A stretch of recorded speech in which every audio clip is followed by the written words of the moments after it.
ஒரு நிமிடம் ஒரு மருத்துவம். நான் உங்கள் டாக்டர் நித்யா, சித்த மருத்துவர். சித்த மருத்துவத்துல தொக்கணம் அப்படின்னு ஒரு முறை இருக்கு. அது என்ன தெரியுங்களா? மசாஜ். மசாஜ் தெரப்பி தான் நம்ம தொக்கணம் அப்படின்னு நம்ம சொல்றோம்.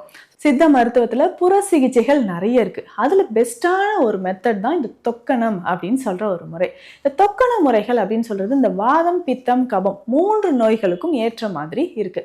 இப்போ வாதத்தினால் வரக்கூடிய பிரச்சனை, அதிகமான மூட்டு வலி, மூட்டு வீக்கம் இருக்குன்னா அதற்கு ஏற்ற தைல வகைகள் இருக்கு.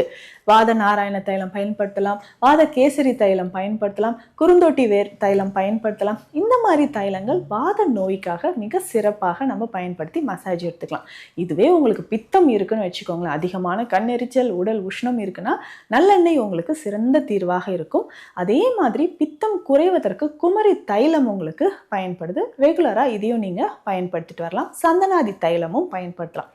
ஒருவேளை உங்களுக்கு கபம் இருந்து அதிகமான தலைவலி, சளி, இருமல் இந்த மாதிரி பிரச்சனை இருந்துச்சுன்னா ரொம்ப சிம்பிளா சுக்கு தைலம், தும்பை தைலம் இதை நீங்க பயன்படுத்திட்டு வரலாம். இந்த தொக்கண முறைகள் அப்படின்னு சொல்றது ஜென்ட்லா நம்ம மசாஜ் பண்றது.